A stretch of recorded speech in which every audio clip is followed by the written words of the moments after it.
Hello, everybody. How are y'all doing tonight? All right. I'm going to get that out to relevant people. And then I will, do a quick analysis while my wife is doing nap and, talk MLB, NBA, answer any questions until I can no longer do that. All right.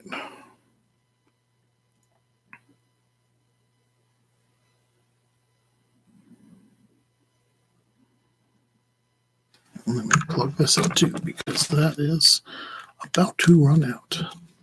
I don't have anybody watching yet, so not a big deal.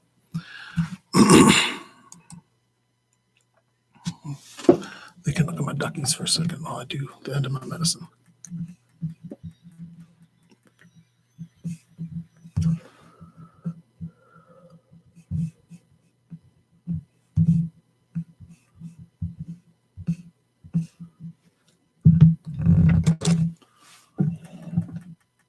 All right. How's everybody doing? I want to start by looking at the MLB slate. Due to the pain from yesterday, I was not able to write the article, so I can do this in lieu of that and hopefully give you my thoughts on everybody, because I did all my research last night. I just didn't get to do all the writing. So right now, we have a bunch of confirmed lineups, not all of them. As they come in, I will make notes of that as well and try to tell you how that changes what I think about. So the first game we have is Brewers Mets. We got Brandon Woodruff against Noah Syndergaard. Woodruff is not a great pitcher, and the Mets are underrated as an offense. I really like the way they put this offense together with McNeil leading off as opposed to Nimmo, letting them switch the 1 through 6 spot. So I really do like the McNeil, Alonso, Conforto, Cano, Davis 1 through 5. Darno is cheap for $3,200, but I don't think you can really trust playing him. That's one of those, play only in a stacking emergency sort of deals. You can also take Nimmo, instead of Davis, if you want to fill another outfield spot, or if you play McNeil at third and you want to play McNeil at third and then you don't have any place for Davis. So I think that is great. Assuming with Milwaukee putting out their normal lineup, they're projected to only have like 3.5 points, 3.5 runs, excuse me. I'm still in basketball mode sometimes. And I think that while Syndergaard has not looked like Thor this year, I think it is just a matter of time. I don't think that we can have faith that he's going to have a fantastic game, but at the same time, he's only 9,400. For someone with ace upside to be 9,400 is pretty ludicrous. So I don't know how you don't take a chance there. I think that really his strikeout upside against Milwaukee is going to be fantastic. And I really do like him today. I think that if he was over 10K, I would be a lot more hesitant. But as it stands, I'll take Thor. I'll take Thor. I think he's underpriced. And I think that, the strikeout upside is far too much to ignore. On top of that, if you look at the winds, they're not going to be blowing out. They're going to be blowing across the field at like 13, 14 miles an hour. So that will help curve some balls, foul. That'll help keep some other balls, in the field of play that would have gone out, on the third base line. So I think that it is a small benefit to the pitchers. I don't think it's a huge, I don't think it's a game changer where you're going to boost him or something. But I think that it's enough that, given tiebreakers, given the price, you can definitely. No audio?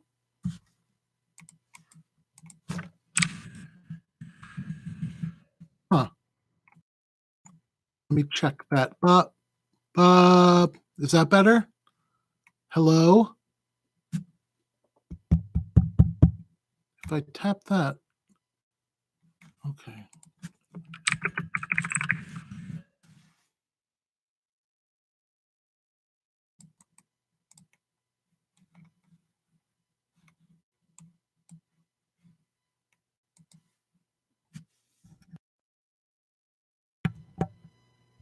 Hello?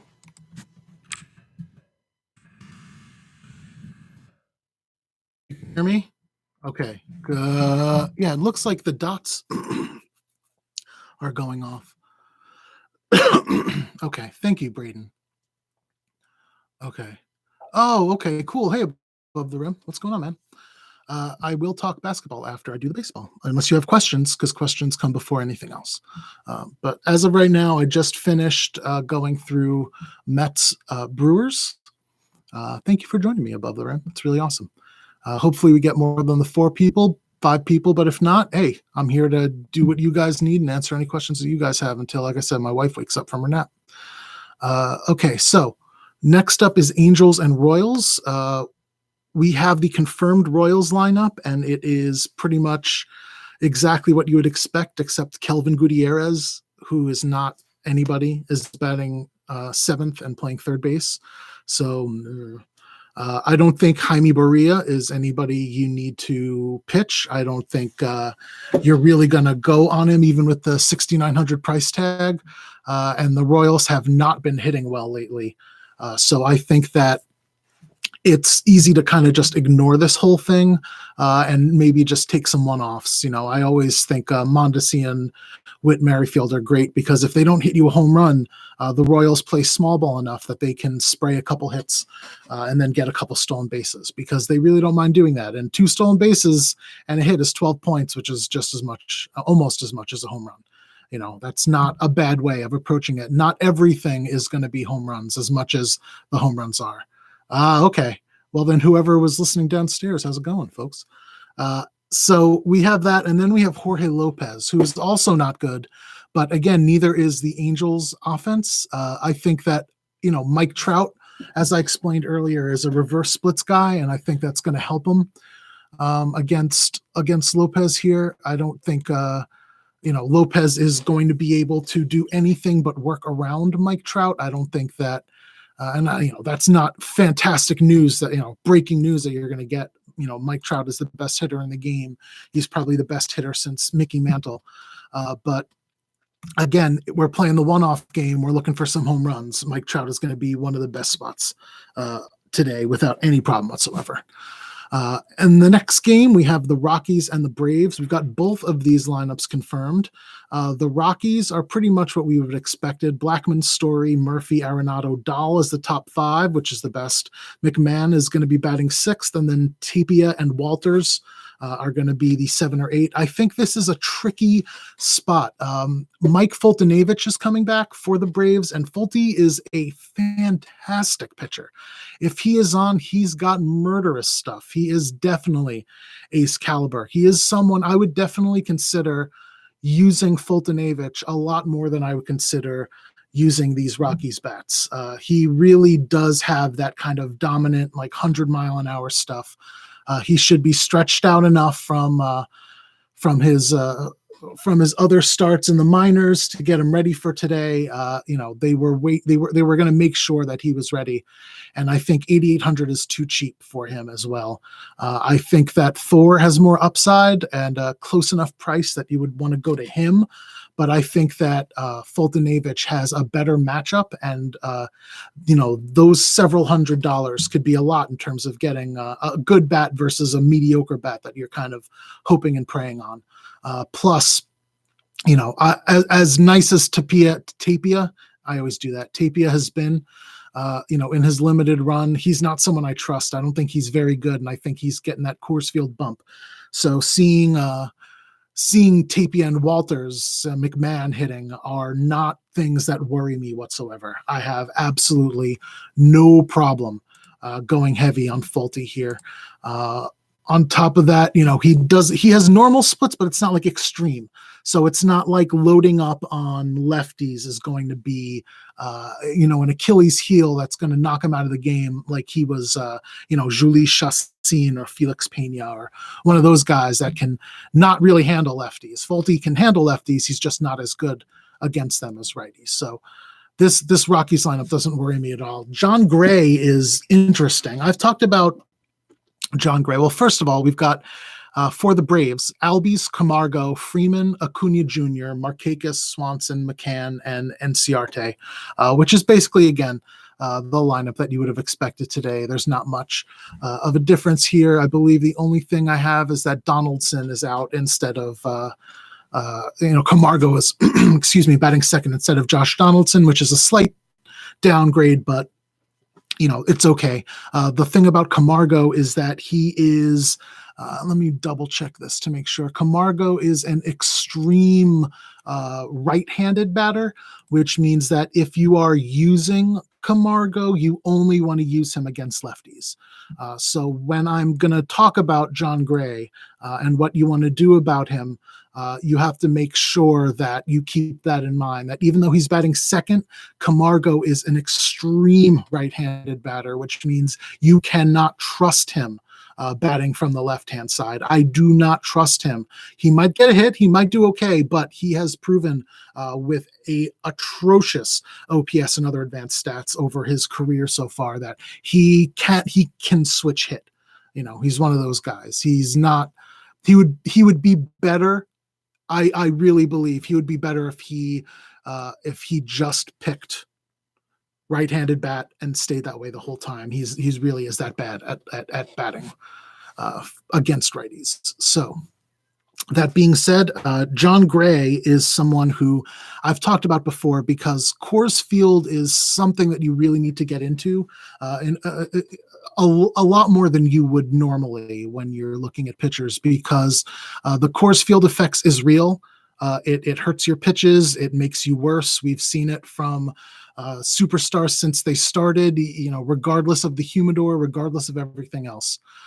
We have seen Coors Field pitchers have severe home and away splits based on the fact that it's really, really hard to pitch in Coors Field. And there are some pitchers, and the Rockies have gotten smart about this in the last few years. There are some pitchers that don't really profile as having any sort of splits because their pitch selection or the pitches that they throw aren't really affected that much by Coors Field. I posted an article at the very beginning of the year that they did the scientific analysis of how much every pitch is affected by Coors Field and specific type of movement is the most affected by Coors Field. So we found that curveballs and changeups are the most affected. Sliders and sliders and four-seam fastballs are the least affected. And then it gets interesting because they found that sinking motion is by far the most limited. You don't really have a problem with left to right. So if you have a left to right two-seamer or a left to right slider or vice versa, you're not going to really have that much problem in Coors. If you have one that breaks down, or two-seamer that breaks down, or a slider that breaks down, then much like a changeup or a curveball, you're going to have a lot more problems. So when you have a pitcher like John Gray, he profiles as someone with a pitch selection that will do well in Coors Field. And we can see that John Gray does not have home away splits really at all. He pitches just as well at Coors as he does anywhere else. So when you look at that, what that shows you is that John Gray is someone like a Tanaka that I've talked about on multiple occasions that is going to have a good or bad day based on how he does. It's not really going to be, and we've seen this too, it's not really based on the lineup. It's not the skill of the team. It is not the ballpark he is in. John Gray's only barrier to overwhelming success any given day is John Gray himself. And we have seen that time and time again. That makes John Gray basically someone that is always a GPP play. He's mid to low priced almost all the time. He has incredible strikeout upside, and he could get you a no-hitter against the Astros and then give up 10 runs against the Marlins. It's something that we've seen over and over and over again from the kid. Coors Field throwing a one-hitter and then going into San Diego the next game, back when the Padres were one of the worst, if not the worst, offenses in baseball, and giving up 6 runs in 2 innings. You're like, how the hell can you strike out 12 in Coors Field and throw one hitter and then, give up 6 runs in 2 innings? In Petco, which is one of the best pitchers parks in the game. It's because that's the way John Gray is. So John Gray is always a GPP play. And because of that, I would say that stacking against him is always a GPP play as well. You can go either way here. I don't think either is safe, but I don't think either is going to be very highly owned either because of the uncertain nature of both of the way Gray pitches outside. Next game is Cubs D-backs. That is Darvish and Godley, and we have something really, really wonderful here. We have a pick'em, and that pick'em is for both of these teams to get 5.25 points. Oh, a 10.5 over under with a pick'em. This is as good as it gets today. If you are doing one lineup or you are doing a limited number of lineups, then Cubs Diamondbacks are the way to go. I especially like the Diamondbacks. I don't really, not home field advantage or anything like that, but Darvish is terrible. He can't find the plate this year. He's walking anybody and everybody, and he's priced at 9,200, which means a lot of people that don't know what they're doing, who assume that pricing is gospel, will look at that price and assume that Darvish is a much better pitcher than he's been this year, and they will be overweight on him and underweight on the Diamondbacks. So you have a team with tied for the highest projected total of the day against a pitcher that has been hemorrhaging points to batters, whether it be stolen bases, walks, hits, whatever it is. Then they're going to get a lot of mop-up duty from a bad reliever in the Cubs bullpen in Coors South. I know the humidor has made some effect, but not as much as they would have hoped. This is something that I am absolutely all over, and this is a fantastic confirmed lineup too. Dyson, Escobar, Peralta, Jones, Christian Walker, Kettle Marte, Ahmed, and Murphy. You can play any one of those guys. John Ryan Murphy is someone that I would take selectively last year because back then he was like 2,400. 3,600 is a little much for him on DraftKings, but he's a dude that will hit you like 170 but get you 10 home runs because when he connects, that ball pops off the bat. So he's one of those like GPP one-offs if you're looking for a catcher and you got around 3,600 left. But definitely on tonight, Diamondbacks are my favorite stack of the day. I also really do love the Cubs, and the Cubs do get a slight bonus being the visitors. That means that no matter what, they are going to get 9 times at bat. So if the 9th inning comes up and the Diamondbacks are winning 10-4, they don't get those at bats in the bottom of the 9th. That's how baseball works. But if the Cubs are winning 10-4, they do get the at bats in the top of the 9th. They can score another 5 runs and get us a whole load of other points. So for that reason, if I can understand why you would take a tiebreaker and Cubs over the Diamondbacks. I think that given how popular I expect them to be, given the fact that they are the Cubs, I think that I would rather go for the Diamondbacks, even though they get that one last chance at bat. They're still expected to score the same amount of runs, regardless. So I will also say that the Cubs lineup has come out and it is confirmed. We've got Descalso, Bryant, Rizzo, Baez, which is what we expect. Boat is batting 5th, followed by Hayward, and then Taylor Davis, and then Schwarber. So that is an interesting little thing there. So we have Taylor Davis, who's coming up. He's going to be okay, but I wouldn't really expect anything out of him today. I think that having first base catcher eligibility is interesting on DraftKings. I think that 3,300 is an interesting price for someone that everyone is going to ignore because who the hell is he, right? You've never heard of him. I'm sure people who aren't Cubs fans really haven't heard of him. Someone in the minors. So I think that it's a sneaky play. I just think that it's really risky. I wouldn't go there. There are plenty of other catchers that I will take, even if I'm just pivoting down to, a Mathis at 2,500. He gets me a couple points. He gets me one double at that, and he's double. He gets me 2 times value. I'll take it. So best stacks of the day, Cubs, Diamondbacks. That's where I'm going way over tonight. Next up is Rangers, Mariners. 2 games left. Both at 9-10. We have the Rangers with Mike Minor and the Mariners with Mike Leake. Mike Minor is an okay pitcher, but he's going to have to do whatever he can today because the Rangers' entire staff is so thin. They have been absolutely hammered. I know Miller did okay, and he wound up getting eating a few innings, but they still needed to lean on the bullpen and go extras. It's just the Rangers have been absolutely smashed the last few games. Their pitchers have been terrible.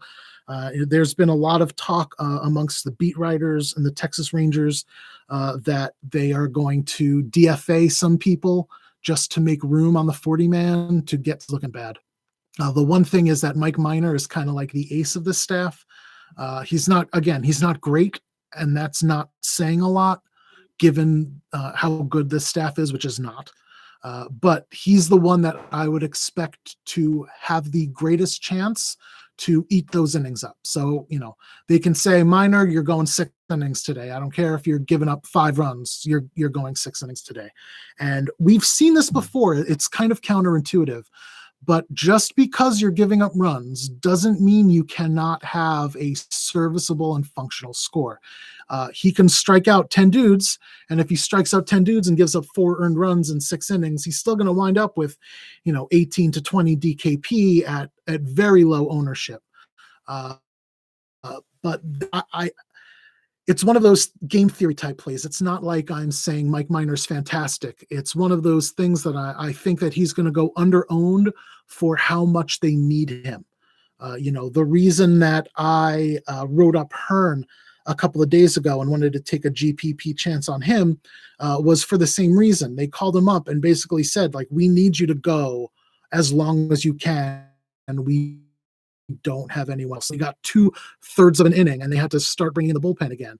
So I'm telling you, it's been awful for the Rangers. They have not gotten a break, and Minor's just going to have to eat up anything and everything he can today. So 8,300 is a little much, but you could do a lot worse for that, and for someone that is going to really need to get those innings. If the Mariners lineup comes out too, or when the Mariners lineup comes out, if it's, if a couple of those dudes are resting against a lefty, if Vogelbach and Bruce are sitting out, even better for Mike Minor. I will say that if you look at the splits, Vogelbach and Bruce aren't hitting lefties, and Mike Minor is much better against lefties. So, if they wind up with Vogelbach, Bruce, and Narvaez, even a D Gordon in there, that's 4 people that are going to be a lot easier for Minor to get out than if they're playing some of the backups. They have, let's see here, they got like Dylan Moore on the bench. They really don't have a lot of people on the bench, which is the problem. And the people that they have that are righties are not really good at left-handed pitchers. If we look just at all the splits for my Mariners dudes, you got Haniger is a right-handed batter who hits better against righties. That's not good. Domingo Santana is a righty who has no splits, so that's not bad, but it's not like he's a lefty specialist. Edwin Encarnacion, a righty with no splits, same thing. Beckham, a righty with no splits. Ryan Healy, a righty with no splits. Tom Murphy, if he catches today, he's a righty with extreme reverse splits. It's just there's not one right-handed batter on this team that shows even normal splits much less extreme normal splits, which when they're going against a lefty is what you want to see. It's an additive effect. A pitcher, a left-handed pitcher with normal splits against a right-handed batter with normal splits is much better for the batter. And those are the batters that you kind of want to try to focus on when you're looking at stacking. That's kind of, the first people that I look at when I make my home run calls and everything else is the additive nature of the splits and how it affects the batters and the pitchers. Because, like I said, I put in a painstaking amount of research into that. I looked at every single thing. So I am confident when I say, this dude is this and this dude is that. They confirmed the Brewers lineup. That is very, very interesting. So let me go back to that after I finish this game. Next up is Mike Leake, who is also not great, but the Rangers have not been doing great as well. So I am totally fine with taking a chance on Mike Leake here just as a price play. 7,100 for someone that can get you 20 DKP. The Rangers have a 4.2, 4.3 total right now. It's basically a pick 'em at 8.5. So they're not looking to rack up the runs. So Mike Leake is supposed to have a serviceable start. He's not a high strikeout guy, but again, he's someone that we can generally see having serviceable starts, and certainly shouldn't be 7,100. The one thing I will say is I do expect him to be popular as the third cheapest pitcher here, but I think that for the cheaper pitchers, there's no one close. I would much rather have Leake than Lopez or Berea. So I'm going to go back to the Milwaukee lineup that came out. They are going with Kane, Yelich, Moustakas, Grandal, Shaw, Eric Thames, Arcia, the pitcher batting eighth, Woodruff, and then Ben Gamel is going to be batting ninth. So that is different from what I have. It looks like, let's see here. Who is the one that is Braun? Is it Braun? Braun is resting for Gamel, which is fine. And then they basically just move everybody up and move Gamel into the 9 hole, which, I don't think that's really, I think that's it's okay. I think it's a slight benefit for Thor, but I don't think it's enough that it's going to move the needle. And then the last game here, we have Pirates Dodgers. We have Musgrove versus Kershaw. Kershaw, I am all over. He shouldn't be 10-2.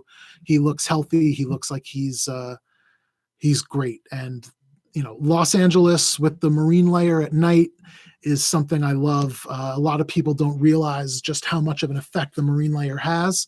And it should be, it was warm enough that I would think that there's some effect on there today.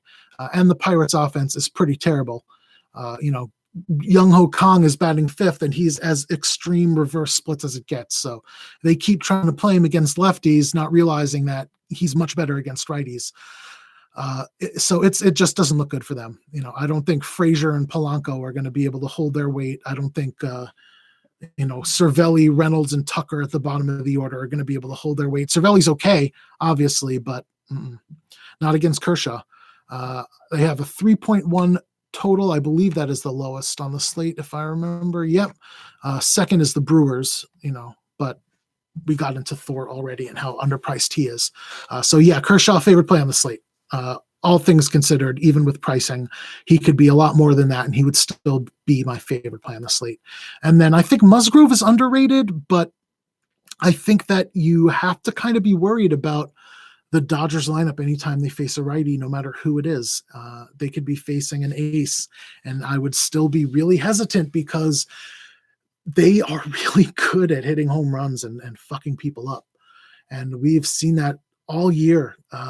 Cody Bellinger leads the major leagues in like every offensive category. It's just insane how well they are doing.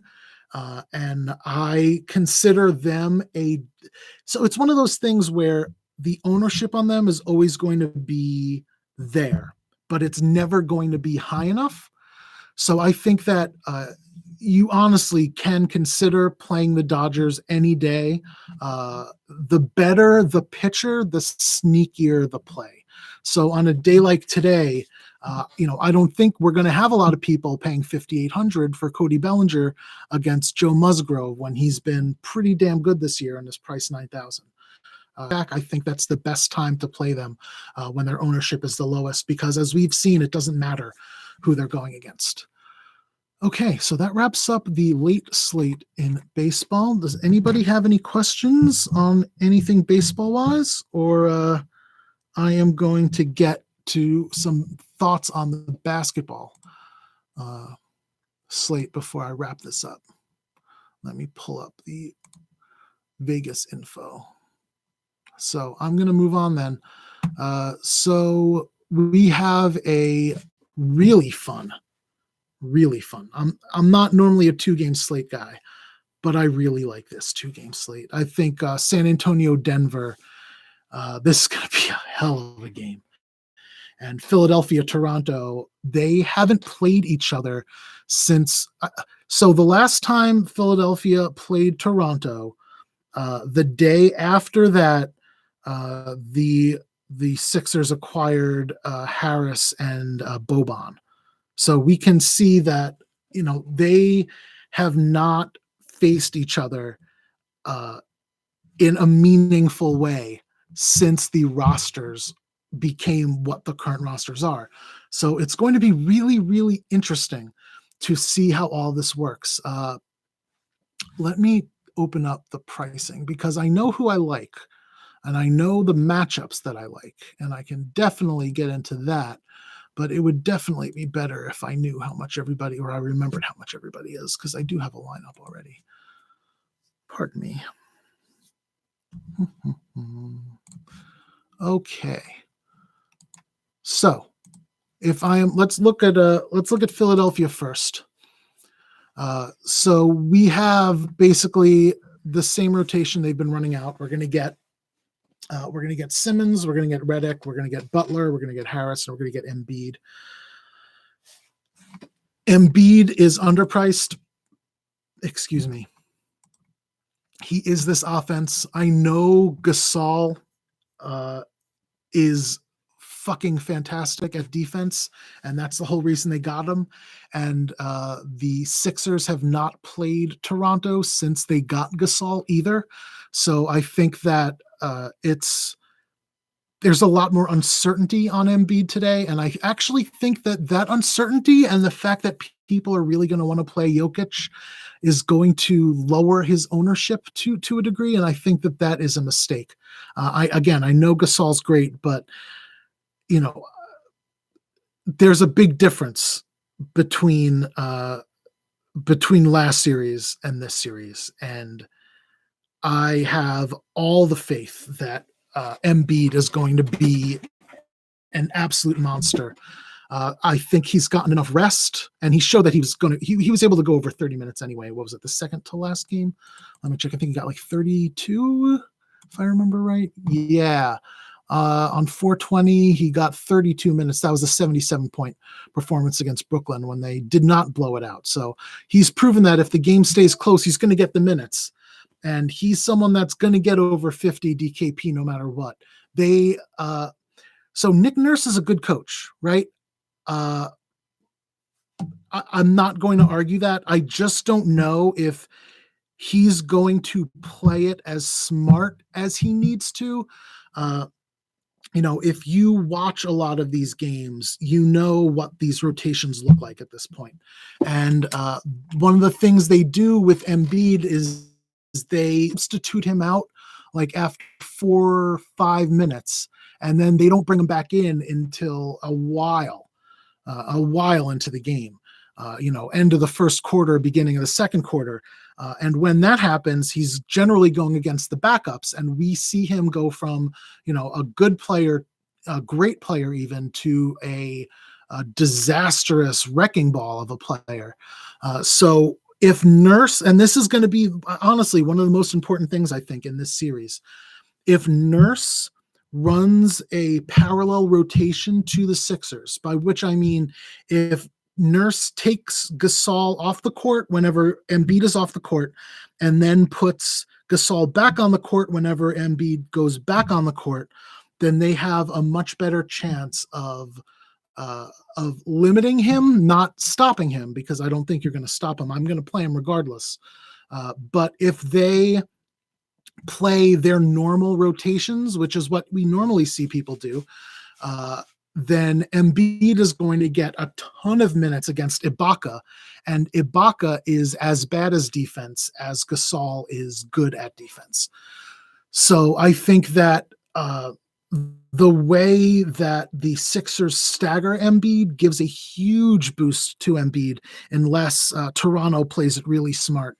And while, again, Nurse is a good coach, and I think they know what they have to do, and they obviously know how poor Ibaka is given how little run he got in the last series.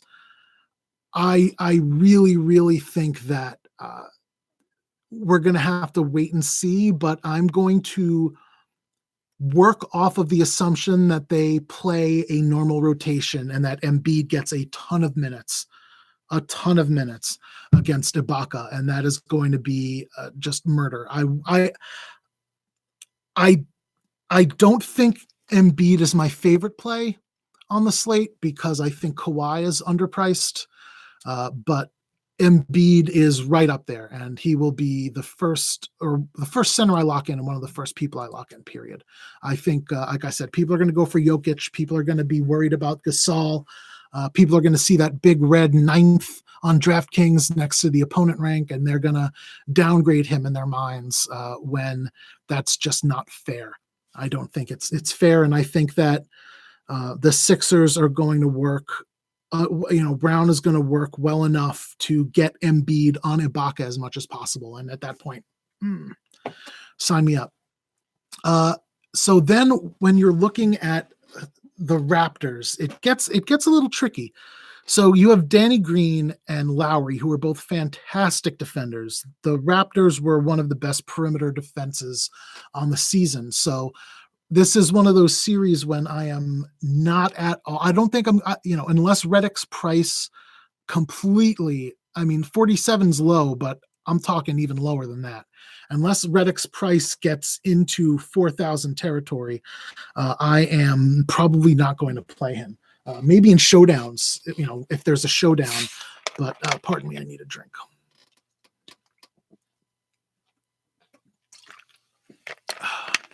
Excuse me. Sorry, folks.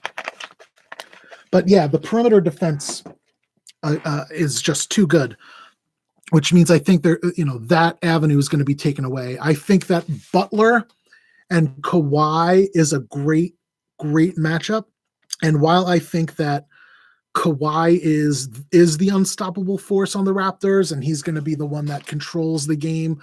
If you watched the last series, you saw it. When anything, it wasn't that hard for the Raptors, and when it was starting to get hard for the Raptors, Kawhi took the ball and scored 20 points in a quarter and just absolutely manhandled. It was Kawhi. Did I leave my pup outside? Oh, I think I left my puppy outside. It's really warm and nice out there, so he's not going to be too bad off. Anyway, I'm sorry. We saw Kawhi manhandle Orlando when he needed to last game. And Butler is going to provide much better D than anyone on Orlando was going to, but Kawhi is a freak and he's 8,400. I think if this game stays close, he is a stone lock for 50. And give me 50 DKP at 8,400 all day, every day. So really, this game, I am starting off by locking in Embiid, or this slate, I should say, even. I am starting off by locking in Embiid and Leonard. I love them just way, way too much here. I think that what we're going to see from that point on, because there's a lot of people here and a lot of tough matchups. So it's going to get really important. So what I want to do is break this down positionally from here on, because I think it's a little bit better. So point guard, you're going to have Simmons matched up with Lowry. Shooting guard, I talked about.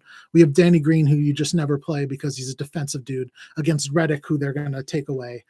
Small forward, we talked about Butler and Kawhi. I think that Butler is going to need to focus on D much more, and that is going to take away his efficacy on the offensive end of the court. We saw that happen several times. I watched a ton of Sixers games in the regular season, and we saw it happen where, when he had a really tremendous offensive player that he was responsible for, he spent most of his time focusing on that and let the other players who were functional and good on the Sixers take control. And I expect that to be a huge template of this series. I still don't expect them to be able to stop. I don't think they'll be able to stop Embiid. But I think that is going to be Jimmy Butler's prime focus. Not ball handling, not shooting, maybe creating space for some folks on the other end of the ball, but he's not going to be the focus of this offense unless they need to make some radical changes, unless this game goes horribly and he's absolutely overmatched. But as of right now, given everything I know about how both teams play this game, and that's watched a lot of both teams this season, that would be my best guesstimation. I'm going to get back to point guard after. At power forward, you have Siakam and Harris. Siakam is by far my second favorite play on the Raptors. The two best spots you can attack the Sixers are through shooting guard at Redick and through power forward at Tobias Harris. And Siakam has proven that he is easily the second option on this offense. I remember it was at the beginning of the Magic series. One of the beat writers asked Nick Nurse in the press conference, do you think Siakam has moved to the third option in this offense? And Nick Nurse's response was, if he moved to the third option, it's only because he fell from the second option. And I think that's telling of how important they realize he is. And I don't think that the field is going to be on him as much as they need to be. Again, given how much they're going to need him against the very poor defense comparatively of Tobias Harris. So Siakam is absolutely one of my favorite plays on this slate as well. And again, I'm going to have I really do love the San Antonio Denver game, but I'm going to have a really hard time not starting my lineup. I'm going to play like one big lineup today, and I'm going to have a hard time not starting it with Embiid, Leonard, and Siakam.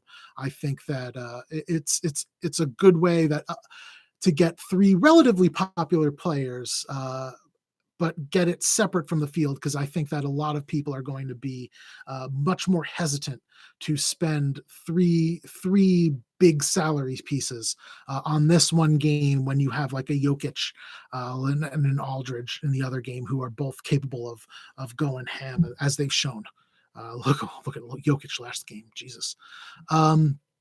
And then at center, Gasol is underpriced at 5,100.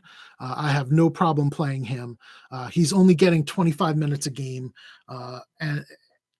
and I think that he's going to have to focus a lot on Embiid if they stagger him. If not, then he's going to have fun against Boban for a few minutes.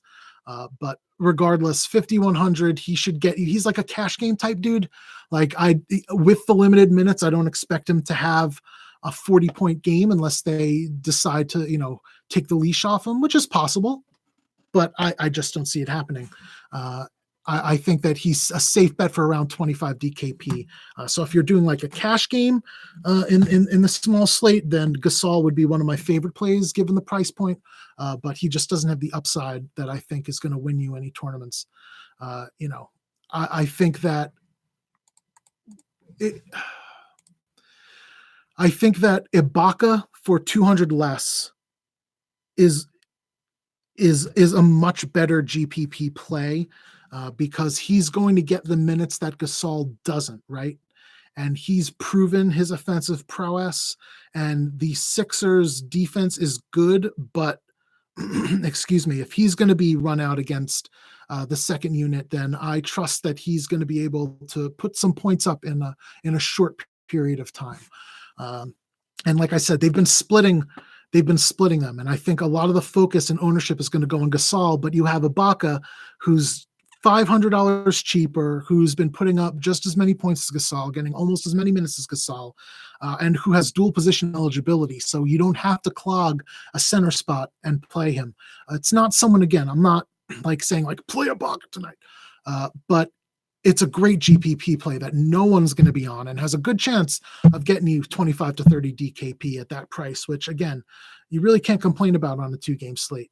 I'm going to move back now to point guard because that's where I think a lot of people are going to have a lot of questions. Simmons is a great defender. I don't like to play Lowry when Kawhi is healthy, so I think that will take me off of Lowry. I think that, like I said, when the game is close and there is any sort of danger, Kawhi takes it over. We've seen it time and time again. And I think that this is a game that is not going to be one where they can play lackadaisically. I think this is one where Kawhi, I think this whole series is going to be that way. This is going to be as good as any series we're going to see come out of the Eastern Conference. I really think it's going to be close and back and forth with flashes of fantastic defense and some incredible offensive playing. I'm really, really looking forward to this one much more than many of the other series. So I think that Lowry is someone that at 7,000, I'm not going to want to play. There's other players that I would consider much, much more strongly than him. I'd rather much more go up or down at any guard position than Lowry. But I think that Simmons is sneaky. I think that people are going to undervalue him. I think that, again, by Butler's focus being more on stopping Kawhi, you're going to see the Butler that gets those triple doubles. He's going to do a majority of the ball handling. It's not going to be a share as it was. He's going to be able to attack the rim more because Ibaka is going to be playing for 24 minutes, and that's going to be a godsend for him. He's not going to have to worry about anything. He's going to be able to do whatever he wants if he's on the floor for any of those minutes that Ibaka's on the floor. I think that Simmons is staggered enough. Again, I talked to you about how they stagger Embiid. They also stagger the rest of the whole thing gets staggered after the first rotation. So we see Simmons take over a lot of the time as the lead dog, if not the second option for shooting. And with them taking Redick away and Butler being elsewhere, I think that Simmons is going to have a lot of shooting opportunities fall in his lap. Simmons, you know what I should do? Let me check this because I am assuming a lot of things here, and I think that I can check what RG says about ownership at this point. Again, as I always say, ownership projections are Mets and Mets at best, but I think that there's a reason that people pay for this. Okay, so right now they have Simmons as 1, 2, 3, 4, 5, the fifth most popular, just above Embiid, who's just above Siakam. Lowry is down there. Gasol's down there. Tobias Harris is grossly underowned, 25% projected. Kawhi's the most popular. Jokic.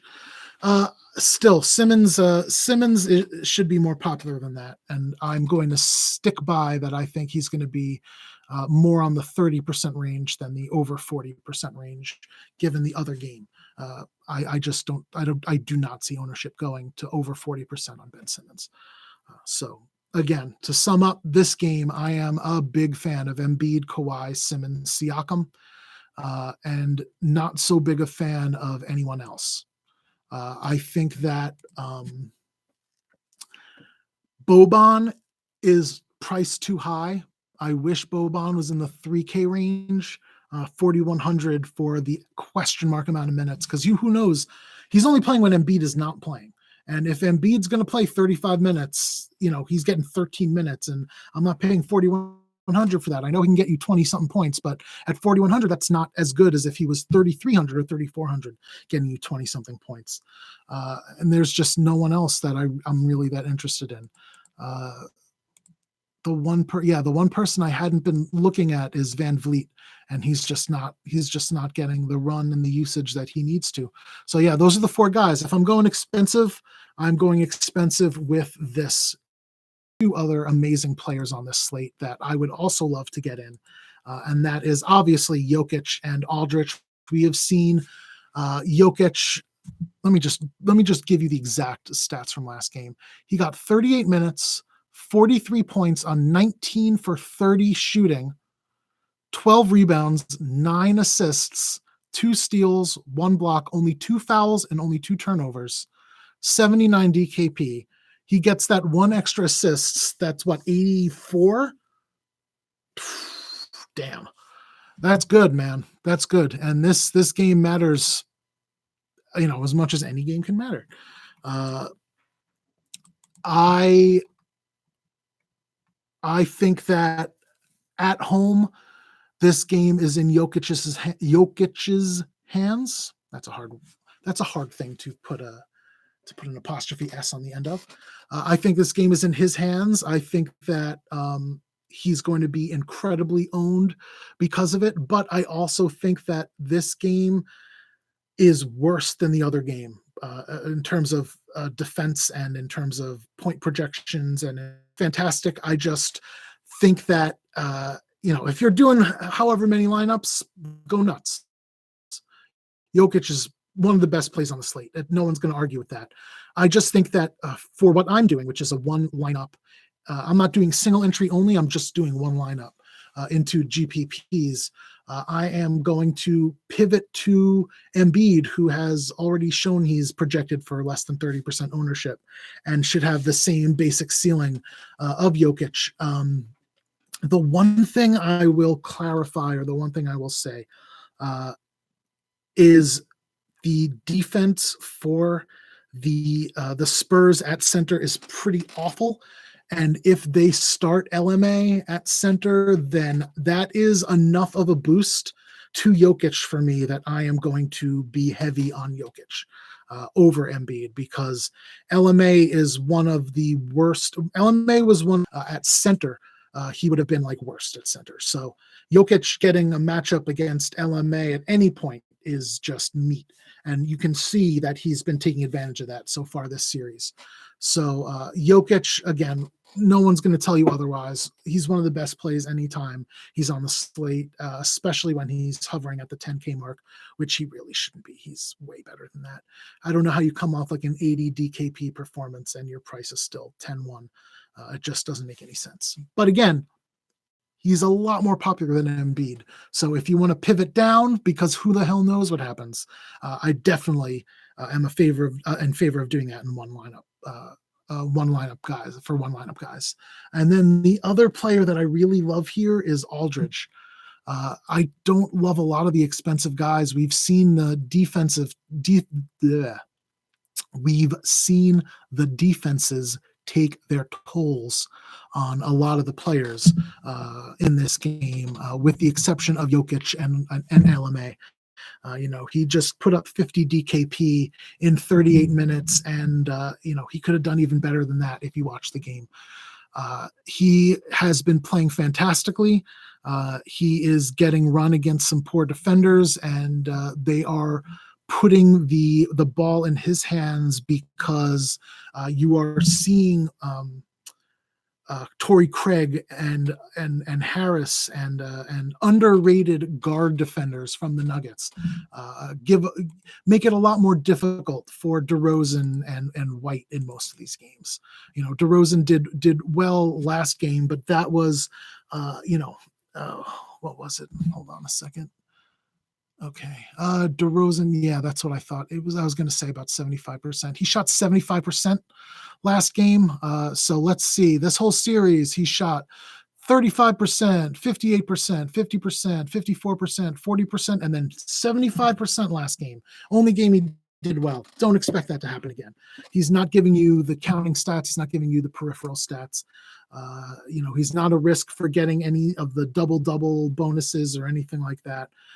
He's shooting 16 times a game or less, and if he gets 6 or 7, that's basically what he's been doing. And I think that's going to get him about 28 to 30 DKP for the most part. So I think that the Denver has to control what they can. They cannot control LMA. They just don't have the personnel. Millsap has not looked as good as he should defensively. Jokic has been doing what he can, but again, LMA has been playing really well, and they've been able to stop DeRozan. And I don't think anyone can reasonably tell you to expect 75% shooting from the floor for him again this time. I think that Murray and White and Gay and Millsap are all GPP plays. I don't like any of them. They've all shown their floor. They've all shown that they could be a mediocre.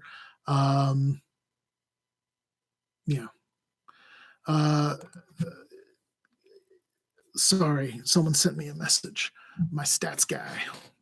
I think that all of them have shown you the ability to be mediocre and get you like 4 to 5 times value and not too much ceiling. They've all had those games when it was like, oh damn, look at that. White had that one game where was it? He had game 3? Game 3, he had 58 DKP, and that's all he's done. Rudy Gay had, I thought he did better last game. He had 33 almost DKP last game, but again, that was on 7 of 11 shooting.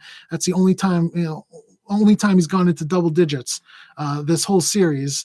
And he shot 64%, which is much higher than he normally does. So that's something that I would expect to fall back down. I don't expect the shooting efficiency that San Antonio, stuttering happens sometimes. I don't expect the San Antonio Spurs shooting efficiency, that is a hard thing to say, to stay the same as it did last game. So I would expect DeRozan and Gay to fall farther from the 5 to 6 times and back into the 4 to 5 times. So again, these are not guys that I am a big fan of. What I am a big fan of is finding my value in this game, just because of the way it's been playing. Pirtle, and thank you whoever taught me how to say that last time.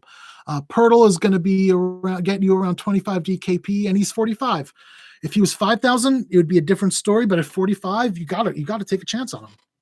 He's been consistent. He's been getting the minutes, and they need him. They cannot afford to play LMA at the 5, and they don't have other options. If they are not playing, and I mean, even when they play Pirtle at the 5, you saw what Jokic could do to him. He played 28 minutes last game, and he just got absolutely destroyed. But he's still getting the minutes. He's still falling into the points. And at 4,500, I don't know how you can deny playing Pirtle when he can open up some of those more expensive guys. Torrey Craig has proven himself to be a fantastic defender. I've written about him in my articles throughout the season. He was someone that when he was getting starters run was in the top 10 DRPM for shooting guards. He was playing fantastically well as a defender. He's not going to do a lot offensively, generally speaking, but he always has that chance. And when you have someone who can provide stats from across the panoply of different things, he can get you blocks and steals and rebounds. A dude that can get you a bunch of different stats is going to be a lot safer. And when you have a 4,400 price tag for someone getting 30 plus minutes, who's used on both sides of the court, who has the chance to shoot, 8, 9, 10 times a game, 4,400 is just, the price is not adjusted enough on Torrey Craig as it hasn't on Pirtle. I think that from there is where it gets really fun. I think you can go far down here. One of the things that Pop did is consolidate his rotation. I believe, if I'm correct, he took Bertans out completely. Did he not? I thought he took Bertans out. Either way, he consolidated. I read an article about how he is going to be giving more minutes to the Bellinelli and Mills players. And we saw last game, Mills over his last 3 games, 21, 16.25, 22.5 DKP. Yeah, Bertans did not play at all last game.